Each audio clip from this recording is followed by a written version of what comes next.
21대 대통령 선거가 2주 앞으로 다가온 가운데 거대 양당은 외연 확장 행보에 집중하고 있습니다. 네, 전국 상황 두 분과 짚어봅니다. 조청래 전 여의도연구원 부원장, 최진 대통령 리더십 연구원장과 함께합니다. 어서 오세요. 네, 안녕하십니까. 자, 먼저 21대 대통령을 뽑기 위한 첫 투표 시작이 됐습니다. 오늘부터 재외 국민투표를 진행을 할 예정인데 지금 현장에서 속보가 들어오는 것 같습니다. 김용태 비대위원장의 기자간담회인데요. 현장 연결해 보겠습니다. 단지 대통령의 배우자가 아닙니다. 대통령 곁에서 국민과 가장 가까운 자리에 서 있는 공인입니다. 때로는 사회적 약자와 소외된 이들을 향한 배려와 공감의 메시지를 전달하는 상징적 역할도 수행했고 국가 정책에 영향을 미치기도 합니다. 우리 정치에서 영부인의 존재는 오랫동안 검증의 사각지대에 있었습니다. 지난 시기 대통령 배우자 문제는 국민께 희망보다는 실망을 드렸고 통합보다는 분열을 안겨드리기도 했습니다. 이제는 달라져야 합니다. 더 이상 이런 악순환이 반복되는 일이 없어야 합니다. 대통령 배우자의 사회적 영향력은 크지만 이에 대한 검증은 턱없이 부족합니다. 영부인의 역할과 관련한 법적 규정도 제도도 미비합니다. 이에 국민의힘은 설란영 여사와 김혜경 여사 두 후보 배우자의 TV 토론을 제안합니다. 여성과 아동, 노인과 장애인 등 사회적 약자를 위한 정책 철학은 물론 영부인의 역할과 책임에 대한 각자의 견해를 국민 앞에서 진솔하게 나눠주시길 기대합니다. 이 토론은 특정 배우자를 겨냥한 것이 아닙니다. 대한민국 정치 문화의 수준을 한 단계 높이고 국민의 알 권리를 제도화하는 첫 걸음입니다. 국민이 대통령을 고를 때 그 곁에 설 사람에 대해서도 판단할 수 있어야 한다는 상식적 요청입니다. TV 토론은 사전투표 전에 이루어지기를 희망합니다. 이재명 후보 측의 입장을 5월 23일까지 밝혀주시길 정중히 요청드립니다. 민주당의 전향적인 수용을 기대하며 국민 앞에 더 성숙한 정치 문화를 함께 보여드릴 수 있기를 기대합니다. 감사합니다.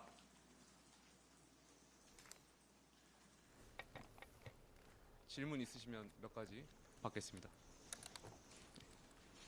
설란영 여사하고는 사전 협의가 됐을까요? 선대위 차원에서 후보 측하고도 충분히 교감을 이뤘던 걸로 알고 있습니다. 오늘 제안하신 이유는? 그동안 대한민국에서 영부인의 역할과 관련해서 어느 정부를 막론하고 여러 가지 논란이 있었던 것도 사실이었습니다. 여러 가지를 반성하고 대한민국의 정치 문화를 한 단계 더 성숙시키고자 또 대한민국 대통령 선거의 일정에 맞춰서 국민들의 알 권리를 실현하고자 대통령 후보의 배우자의 토론을 제안하게 되었습니다.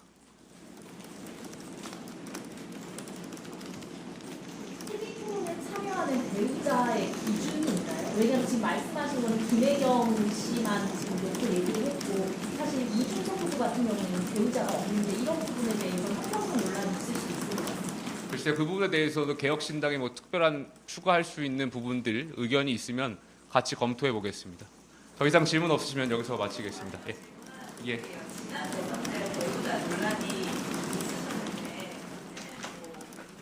국민의힘 김용태 비대위원장 긴급 기자간담회를 열고 김혜경 여사와 설란영 여사 간의 TV 토론을 제안했는데 지금까지 이렇게 배우자 간의 토론회가 있은 적이 있습니까?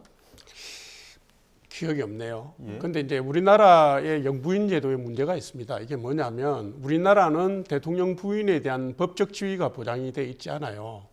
사실상으로는 대통령과 정치 공동체이고 독자적인 활동 영역이 있거든요. 그래서 제2부속실은 설치가 돼 있는데 예. 미국 대통령 영부인은 법적 지위가 법적으로 보장이 되어 있습니다. 우리나라가 그렇기 때문에 사각지대라고 표현한 것 같고요.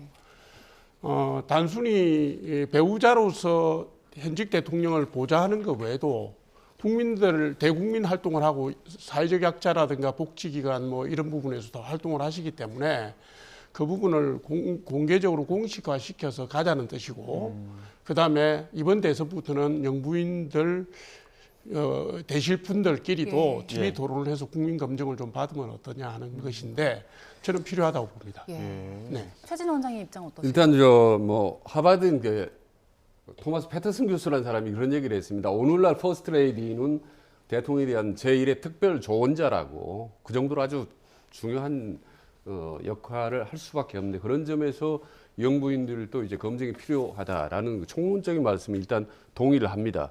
근데 문제는 이제 시기가 방법론인데 사실 어떻게 보면 지금 상당히 좀 뜬금없다는 느낌이 좀 들고 그 다음에 이제 방법론인데 지금 이 시점에서 과연 후보 부인들이 TV 토론이 실현 가능성이 있다고 생각하는 거 제안을 한 건지 아마도 김혜경 여사 이제 벽화 문제를 좀 부각시키려고 하는 의도가 좀 있는 것 같은데 지금 실현 가능성도 없다라는 문제고 그리고 지금 저렇게 영부인 논란 검증 얘기하려면 진즉했어야 돼도 김건희 여사에 대한 검증부터 먼저 철저히 하고 집권 여당이 그 부분을 공개적으로 요구하고 또 그 부분에 대한 노력을 치열하게 하는 모습을 보여준 다음에 이런 영부인 검증을 얘기해야 되는 건데 지금 어떻게 보면 상당히 어려운 상황에서 비대위원장이 불쑥 튀어나온 것에 대해서는 아마도 너무 좀 설득력이 좀 부족하다는 생각이 듭니다. 네. 다분히 정치적인 제안이라고 저는 봅니다. 김용태 비대위원장이 일단 선대위 차원에서 후보 측과 충분한 교감이 있었다고 하는 걸 보니까 일단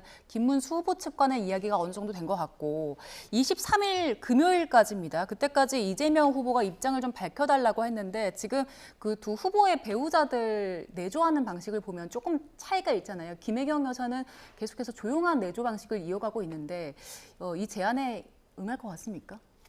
글쎄요, 뭐 민주당 사정까지는 모르겠습니다. 지금 설란영 여사도 당내 사람들도 설란영 여사의 개인 일정을 알 수 없을 정도로 조용조용히 다니시고 계십니다. 그리고 절대 공개를 하지 말라는 뜻도 있었던 것 같아요. 그런데 이게 이제 지금 아까 우리 원장님께서 말씀하신 김건희 여사 문제를 언급하셨는데 당에서는 그 부분까지 반성적, 성찰적 고려를 해서 지금 이 제안을 하는 겁니다. 예, 예. 이게 이런 부분이 이전에도 돼 있었더라면 이렇게 국민들에게 혼란을 드리고 사각지대가 만들어졌겠냐.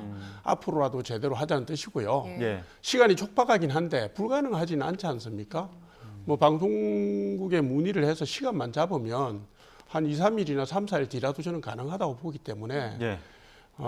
의지의 문제지 시간의 문제는 저는 아니라고 봅니다. 지금 현장에서도 김용태 비대위원장이 기자 질의응답을 통해서도 과거에 영부인 논란이 좀 있었기 때문에 이게 국민의 알 권리 차원 그리고 말씀하셨던 반성적 차원에서 제안을 했다. 그 제안 배경도 설명을 했는데요. 현장에서 혹시 새로운 소식이 들어오면 다시 한번 전해드리도록 하고요. 저희는 전국 소식 다시 한번 짚어보겠습니다. 자, 21대 대통령을 뽑기 위한 첫 투표, 재외국민투표부터 시작이 됐습니다. 20대 대선 때는 재외국민 투표율 71.6%였는데 일단 지금까지는 지난 20대 대선보다 신청자 수는 많거든요. 투표를 어떻게 보십니까? 그러니까 지금 전 세계 118개국에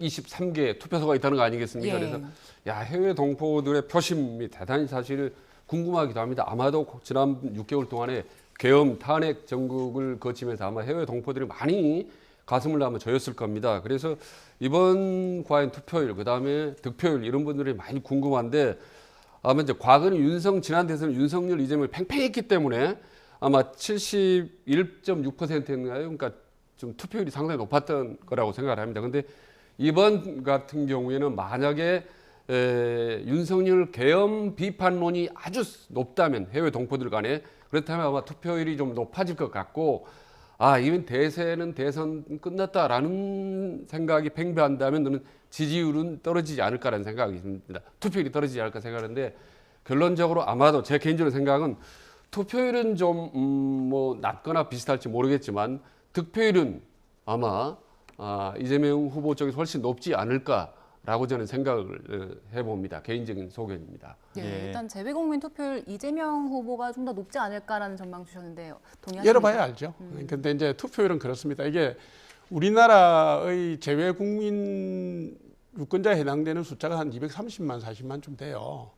그 중에서 사전 등록을 한 분들이 이제 투표를 하시는 건데 예. 그게 25만 8천 명이라는 건데 예. 지난 대선과 비교하면 많이 늘었습니다. 그렇죠. 네. 신청자 수가 늘은 거죠. 투표율은 18대에서 한 71, 2%, 그다음에 19대에서 75% 이랬으니까 아마 72, 3% 정도 나오지 않을까.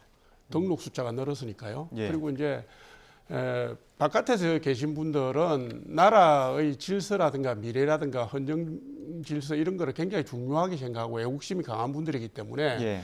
전체 유권자 중에서 한 7%, 8%가 실제로 등록을 해서 그 먼 길을 가서 투표를 하시는 분들이거든요.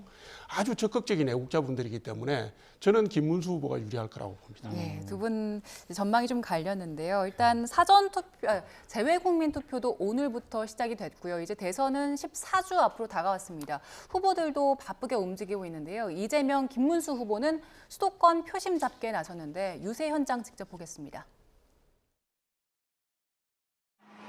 여기가 그 용이 산다는 산 용산 맞습니까? 그 용이 어제 잘 있나요? 뭐라고요? 이 나라 전체적으로 경제뿐만이 아니라 민생도 사회도 얼마나 불안해졌습니까? 불안해서 살 수가 없어요. 대체 왜 이렇게 됐습니까? 윤 뭐 때문이라고요? 청년 문제의 핵심은 일자리입니다. 여러분이 원하는 일자리는 결국 기업이 만들어냅니다. 대한민국에 좋은 일자리가 넘치게 만들겠습니다. 또 일한 만큼 보상받는 임금 체계로 개편해서 여러분의 능력이 더 발휘될 수 있도록 하겠습니다. 네, 이제 대선이 14일 앞으로 다가왔고요. 이재명, 김문수 후보 어제에 이어서 오늘도 수도권 표심 공략을 이어가고 또 이준석 후보는 호남 표심에 집중을 하는 상황인데 공식 선거운동이 이제 일주일 조금 지났잖아요. 그동안의 동선이나 유세 현황들 어떻게 평가하세요? 그 예전의 사례를 보면요. 대개는 지방에서 먼저 움직여서 자신들의 지지 기반에서부터 해서 수도권으로 점차적으로 시간이 갈수록 올라오는 양상의 캠페인을 했는데 이번은 무척 다릅니다. 예. 출마 선언을 하고 두 분 다 서울에서 출마 선언하고 두 분 다 동시에 영남으로 내려가셨고 한 분은 영남으로 가셨다가 이재명 후보는 호남으로 가서 지지 기반 굳히기에 들어갔고 예. 김문수 후보는 영남에 있다가 다시 서울로 올라왔다가 충청권 갔다가 뭐 호남으로 갔다가 이렇게 했는데 두 분이 보는 전략적인 곳이 딱 두 군데라는 게 일정에서 나타납니다. 하나는 수도권이고 하나는 영남권입니다. 예. 그러니까 수도권이 2022년 그러니까 2024년 기준으로 보면요. 유권자 기준으로 보면 서울이 20% 정도, 경기 인천 지역이 30% 정도에서 총 50% 정도가 됩니다. 그리고 여기는 중도 성향의 표도 많고 호남이나 영남의 원적자들도 많지만 어쨌든 서울에서는 입장이 중화돼서요. 서울의 풍향계가 어디로 가느냐에 따라서 굉장히 달라지고 있기 때문에 두 분이 다 서울에 중점적으로 할 수밖에 없는 건 맞는데 이재명 후보의 경우에 지금 전략 지역을 영남으로 삼고 있는 것 같아요. 그러니까 비교적 호남은 뭐 다시 두드릴 필요가 없으니까 가고 수도권도 경기도에서 지지반이 있다고 보고 영남에서 표를 잠식하면 이길 수 있다. 이 구조인 것 같고요. 예. 잘 아시는 것처럼 김문수 후보는 당이 많이 흔들렸지 않습니까? 예. 그러니까 우선 전통적 지지층 굳히기를 먼저 하고 그다음에 서울에 올라와서 대부분의 시간을 서울에 보내고 있다. 이렇게 보시면 되고 예. 결국 성부가 이번에는 그렇습니다. 충청권 같은 경우에 세종시를 뭐 행정 수도로 가져간다는 데 대해서는 양당이 다 정책적으로나 입장이 별 차이가 없어요. 그러면 아마도 제가 볼 때는 수도권에서 승부가 날 가능성이 크다. 이렇게 봅니다. 예. 지금 이재명 후보가 이제 목표인 득표율 50% 이상을 한참 뛰어넘으려면 중도층을 외연을 확장해야 되지 않습니까? 그리고 김문수 후보는 어떻게 보면 이제 30% 박스권을 탈출하려면 역시 중도층과 온건 보수층을 끌어당겨야 됩니다. 근데 그 중도층, 온건 보수, 어떻게 보면 온건 진보까지 다 모여 있는 데가 바로 수도권입니다. 특히 이제 서울인 거죠. 그래서 두 후보가 수도권에 총력 집중하는 건 너무나 당연한 전략인 거고, 더구나 인구도 이제 거의 1,000만이 육박하고 이제 최대 승부처 아니겠습니까? 그래서 결국 두 후보의 표차, 그 다음에 뭐 선전 여부가 결정되는 것은 호남도 아니고 대구도 아니고 결국은 수도권이기 때문에 두 후보가 오늘도 내일도 그렇고 지속적으로 아마 어디를 가든 간에 수도권의 총력을 경주할 거라고 봅니다. 예, 지금 말씀하신 중에 화면 보여드리고 있는데 이재명 후보가 지금 유세 현장 보시면은 방탄 유리가 지금 설치가 되어 있습니다. 지금 신변 위협 때문에 방탄 유리막을 설치했다고 하는데 김문수 후보 배우자 설란영 여사까지 나서서 떳떳하면 왜 방탄 유리 필요하겠냐 이런 언급까지 했거든요. 지금 이런 현상에 대해서는 어떻게 바라보십니까? 일단 뭐 후보가 경호상의 뭐 취약점 이런 걸 걱정하고 예. 테러 위협에 대해서 뭐 그 위협을 느끼고 경각심을 갖고 있다는 부분은 굉장히 안타까운 부분입니다. 그러니까 이거는 말하자면 지금 언로 비상 경호 대상이기 때문에 경찰이 만전을 기하고 있을 텐데요. 민주당의 자체 경호 인력도 있고 경찰 인력들도 상당히 많이 들어가 있습니다. 그래서 네. 불상사가 안 생기길 바란다는 말씀 먼저 드리고요. 이게 1987년에 노태우 전 대통령 후보 시절에 경호관들이 이동용 방탄막을 쓴 적은 있었다고 해요. 근데 이렇게 연단에다가 설치해서 하는 건 처음인데 대개는 선거 운동 기간 중에는 경호를 굉장히 조심스럽게 합니다. 신중하게 하고 눈에 안 띄게 하고요. 왜냐하면 유권자들을 한 사람이라도 더 만나야 되고 눈을 마주쳐야 되니까 접근이 피할 수가 없잖아요. 네. 그런 상황인데 이건 좀 이례적인 경우인 거는 맞습니다. 사상 최대의 경호를 받고 계실 텐데 이걸 계속 떠들거든요. 무슨 러시아제 소총이 뭐 들어왔다더라, 뭐 2km의 사거리에서 쏠 수도 있다더라. 위협을 과장하거나 그런 위기 위협을 활용하는 거 아닌가. 예. 그러니까 이게 주요 대선 후보다 보니까 내가 위협당하고 있다. 국민들이 지켜달라. 뭐 이런 밑에 깔린 어떤 의도가 있는 게 아닌가 하는 생각이 들긴 해요. 예. 그러나 사고가 안 나길 바라고요. 이왕에 설치했으니까 사고를 막을 수 있으면 좋겠습니다. 과장된 부분이 근데 떳떳하면 왜 방탄유리가 필요하냐? 저 발언은 왜 설란영 여사가 하는지 솔직히 모르겠어요. 지금 대선 국면이 본격적으로 접어들면서 저는 상당히 두 후보의 부인들을 유심히 봤는데 저는 뭐 김혜경 여사나 설란영 여사나 잘 해왔다고 봅니다. 아마 김건희 여사에 대한 그런 이 반사 효과인지 모르겠지만 상당히 행동이나 저신을 잘 해왔다는 저는 두 분 다 좀 긍정적인 평가를 하는데 굳이 이런 정치적 발언은 후보 부인들은 자제할 필요가 있다라는 점을 분명히 말씀드리고 그 다음에 그럼 유리막 이건 이제 과거에 노태우 대통령도 사실은 썼었습니다. 돌이나 계란이 날아오기 때문에 막기 위해 썼는데 지금 이 테러 위험이라는 게 솔직히 말하면 간단치가 않습니다. 최고의 선진국이나 미국에서도 바로 이제 뭐 총으로까지 뭐 위험을 거쳤지 않습니까? 네. 트럼프 대통령이 그럴 정도로 여러 가지로 지금 사제 총기란 위험한 상태이기 때문에 이 방탄 유리는 불가피합니다. 그리고 솔직히 그 방탄 쇼를 할 필요가 없죠. 솔직히 말해 이재명 대표에서 표가 압도적으로 득표율이 유리하지 않습니까? 근데 뭘 저걸 해가지고 뭐 어떤 표심을 넣었겠습니까? 사실 할 필요가 없는데 아마 저렇게 하는 거는 솔직히 말씀 저는 아무리 객관적으로 봐도 저는 불가피한 측면이 있다고 봅니다. 그리고 역대급 분노 선거 아닙니까? 어떤 불상사가 일어날지 모르기 때문에 저는 뭐 이 방탄 유리막은 불가피하다. 예. 네. 이렇게 대선이 점점 가까우면서 최근 보수 성향 인사들이 잇따라 이재명 후보 지지에 나서고 있습니다. 그러면서 진짜 빅텐트다, 비닐 우산 수준이다 이런 공방이 오고 가고 있는데요. 관련 목소리 듣고 오겠습니다. 그 찢어진 가짜 빅텐트에 몰려가가지고 고생하는 사람 혹시 있을까 싶어서 그런데 진짜 빅텐트 민주당으로 오십시오. 그래서 이 일을 같이 할 그쪽에서 견디다 버티다 도저히 안 돼서 탈출한 분이 있길래 저희가 모셔왔어요. 대한민국의 미래를 걱정하는 사람으로서 저는 오늘 이 자리에 이재명 후보를 지지하고자 나왔습니다. 국민의힘도 개혁신당도 결국 가짜 보수, 가짜 개혁이었습니다. 일개 의원들이 또는 전 의원 한두 명이 그쪽 진영으로 같다 이런 것들은 이익을 눈앞에 두고 뭔가 그쪽이 뭐 좀 될 것 같으니까 그냥 가는 이런 이익 추구형 그냥 이동이지 그런 것들을 빅텐트라고 하지 않습니다. 예.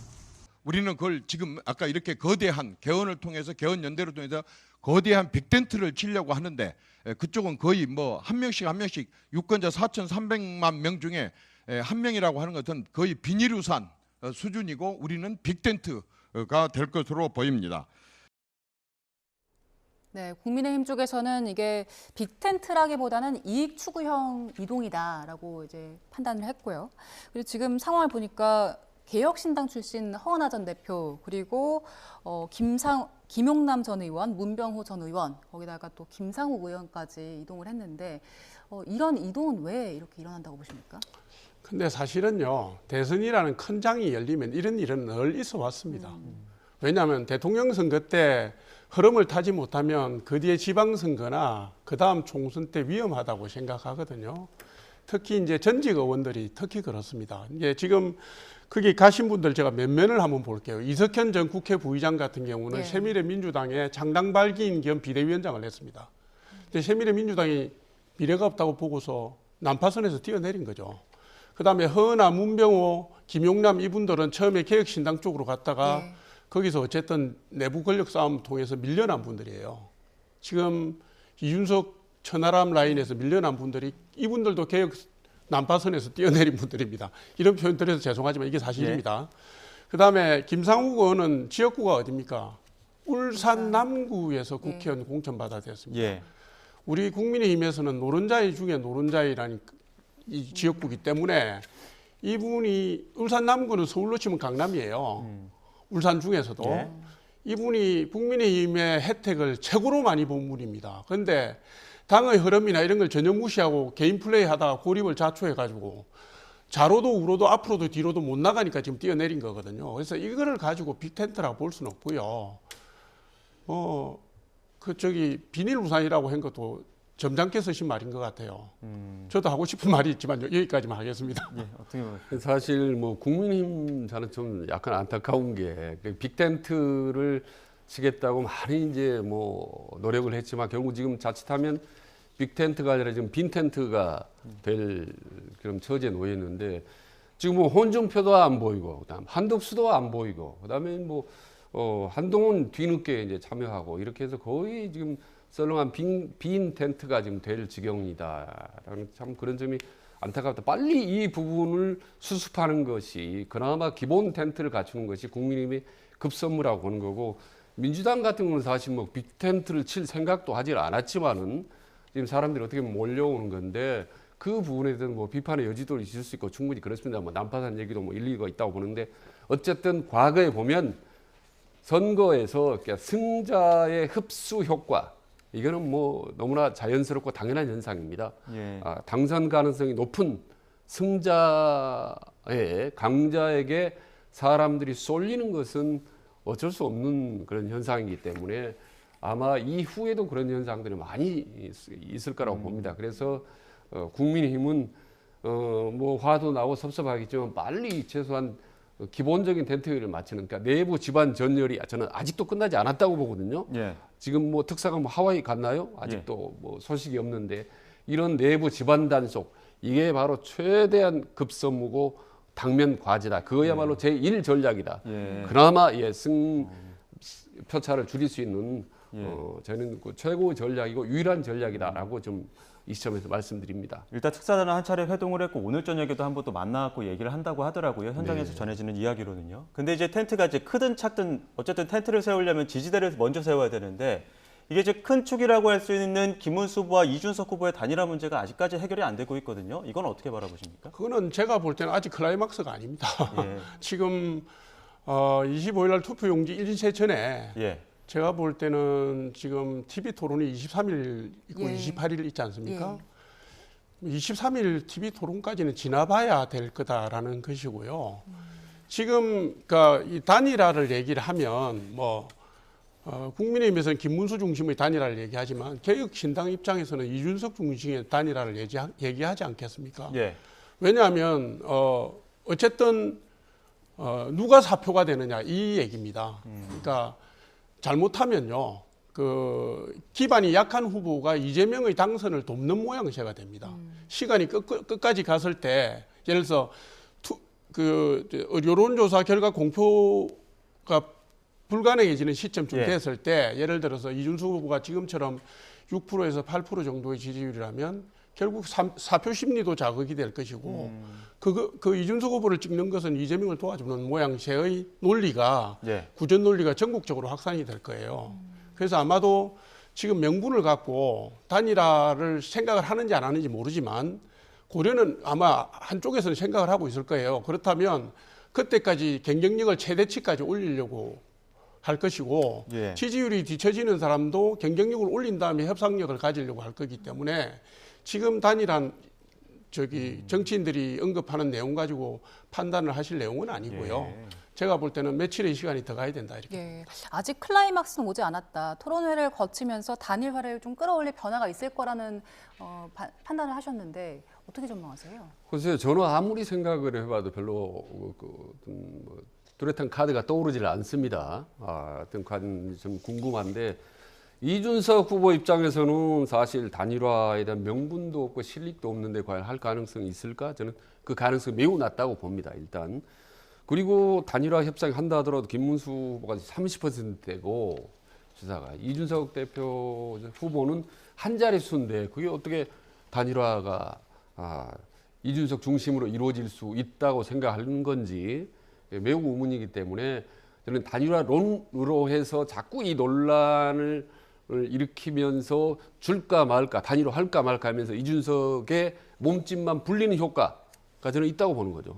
그러면서 결국은 하지 않을 거라고 저는 보는 거죠. 그래서 이미 절반은 성공은 이준석 입장에서는 거뒀기 때문에 저는 그대로 갈 가능성은 매우 높다라고 보는 거죠. 그리고 본인이 이제 자꾸 동탄 모델 얘기하는데 큰 양쪽의 강자들 사이에서 자꾸 이리 갈까 저리 갈까 하고 단일화에 대한 어떤 미련, 카드, 기대감을 통해서 국민들의 어떤 관심을 증폭시켜서 자꾸 본인에게 관심 집중되는 일종의 스포트라이트 효과를 얻기 위한 전략적인 저는 발언들이라고 보는 거죠. 이준석의 행보들이. 이준석 후보가 그 마지막 승부를 앞두고 마지막 승부를 걸어야 할 때다라고 하면서 특단의 대책을 언급하기도 했거든요. 이 대책 안에는 단일화 카드도 들어있다고 보시는 겁니까? 특단의 대책이라는 게 뭔지 저도 궁금했는데요.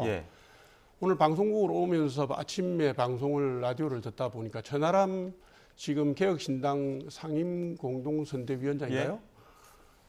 이준석으로의 단일화 얘기를 계속 강조하더라고요. 그래서 아마 내심은 그건 것 같아요. 그쪽도 단일화 카드를 쥐고 있다라고 보는데 패를 보일 수가 없으니까 저런 용어를 저는 썼다고 보는 것이고요. 그다음에 이준석 후보의 행보를 가만 보시면요. 2030 내지는 중도 맞춤형으로 움직이고 있습니다. 지금 호남을 오늘 간 것도 저는 그거라고 보고 있고요. 어디를 가든지 학생들하고 식사를 합니다. 그죠? 그렇다면 이준석 후보는 강력하게 세대 정서를 대변하는 후보입니다. 김문수 후보하고 대체제가 아닙니다. 보완제입니다. 김문수 후보가 국민의힘 전통 지지층 또 연령이 많으신 분들의 지지를 많이 받는다면 이준석 후보가 받고 있는 기반은 우리로서는 좀 아쉬운 부분이 있거든요. 그러니까 이게 보완제이기 때문에요. 이게 아마 퍼즐 맞추듯이 맞춰 나가는 과정이 저는 있을 거라고 봐요. 그게 이기는 길이기도 하고요. 이준석 후보로의 단일화 짧게 가능하겠습니까? 저는 뭐 그건 실은 가능성이 매우 낮다고 봅니다.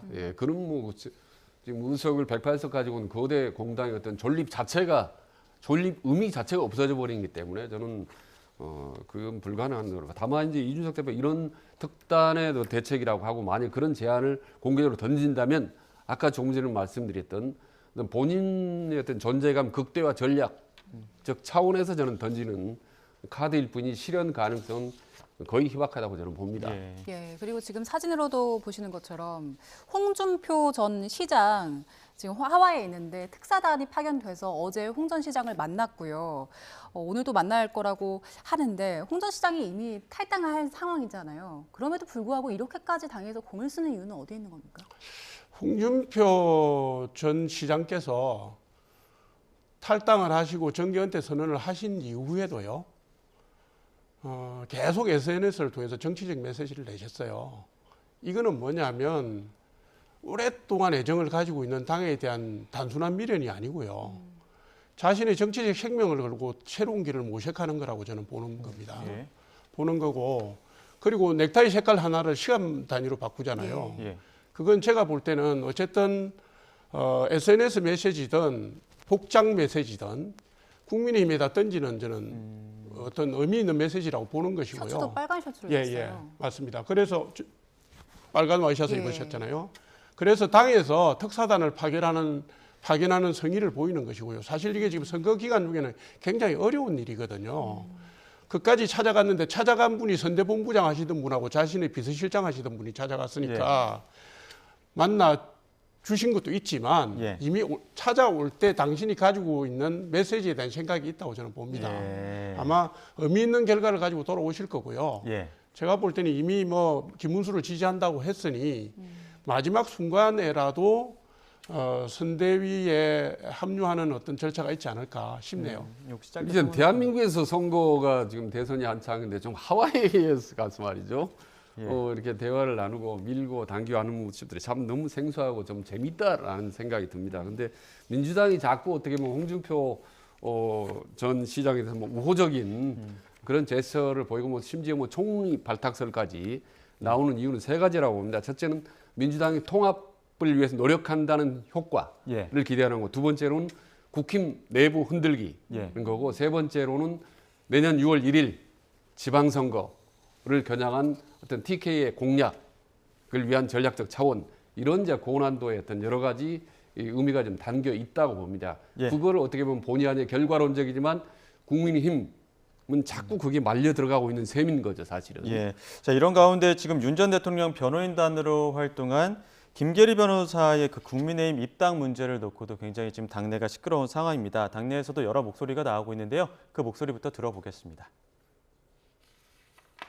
예. 김계리 그분을 저는 개인적으로 잘 모릅니다. 예. 그러나 국민적 인식이 그렇다 그러면 예. 뒤에서 응원하시면 되는데 굳이 이렇게 또 논란을 만들고 또 자숙하는 모습을 예. 보이지 않고 하면 결국은 자꾸 이제 그 선거에 어려운 상황을 만들기 때문에 좀 그런 걸 아셨으면 좋겠다 이런 예. 말씀드립니다. 김계리 변호사가 윤석열 전 대통령의 변호인을 맡았었다고 해서 무슨 그것이 큰 오점이 되는 것도 아닌데 그것이 논란이 되고 있는 것 자체가 저는 이해가 가지 않습니다. 그럼 어쨌든 대선 국면이다 보니까 입당에 대해서 약간의 심사를 거치겠다는 것이 당 지도부의 생각인 것 같은데요. 저는 뭐 그 정도를 문제 삼는 것 자체가 좀 이해가 가지 않습니다. 네, 지금 김용태 비대위원장도 김계리 변호사 입당 아직 절차가 완료된 게 아니고 입당 대기 상태다 이렇게 얘기를 했고, 또 김계리 변호사 측에서는 좀 당혹스럽다 이렇게 얘기를 하고 있는데 어떻게 되는 겁니까? 그러니까 입당 절차는 그렇습니다. 예를 들어서 공직선거 후보자가 되기 위해서 공천 서류를 낼 때 입당 서류를 내면 그건 곧바로 접수가 됩니다. 동시 접수가 돼요. 그런데 그 외에 예민한 사항일 경우에는 심사 절차를 거칠 수도 있게 돼 있습니다. 근데 제가 볼 때는 저는 김계리 변호사라는 분에 대해서 어떤 편견이나 이런 건 갖고 있지 않는데요. 단순히 대선 전체만 본다면 이 대선이 민주당의 내란 프레임으로 치러지느냐, 미래 민생이나 국민 대한민국의 희망을 갖고 치러지느냐, 이 지금 갈림길에 있는 상황인데 굳이 계엄의 기억을 떠올리는 그 연상시키는 분이 굳이 이 시기에 꼭 입당을 해야 하느냐에 대해서는 저는 좀 의문의 여지가 있습니다. 개인적으로는 뭔가 정치 활동을 하시려고 하는 건지 아니면 뭐 애당심이 있어서 그런 건지 제가 확인한 게 없습니다만은 이 시기는 좀 지나갔으면 좋겠네요. 제 솔직한 바람입니다. 그러니까 석동현 변호사도 사실 입당했다 탈퇴당했지 않습니까? 선대위 들어갔다가. 예, 선대위 들어갔다가 이제 나왔는데 그 저런 윤석열 전 대통령의 어떤 변호인단이 드나드는 것이 과연 윤심이 배후에 있었는지 없었는지 상당히 궁금증을 불러일으키는, 정말 저는 작지만 강한 악재라고 보는 거거든요. 그래서 자꾸 국민의힘의 빅텐트가 뭐 친윤 빅텐트 아니냐, 뭐 이상한 뭐 가짜 빅텐트 아니냐, 이런 비판을 받을 수 있거든요. 그래서 저런 부분들은 정말 조심해야 된다고 봅니다. 국민의힘 입장에서는 저게 이제 소리 없이 계속 그 가랑비자한테서 표를 뚝뚝 떨어뜨린 거거든요. 그래서 참 이해할 수 없는 그런 일들이 지금 선거를 대선을 코앞에 두고 눈앞에 두고 일어나고 있다. 참 저는 안타까운 생각밖에 들지 않습니다. 예, 알겠습니다. 여기까지 듣도록 하겠습니다. 지금까지 조청래 전 여의도연구원 부원장, 최진 대통령 리더십 연구원장 두 분과 함께했습니다. 고맙습니다. 고맙습니다. 예, 고맙습니다.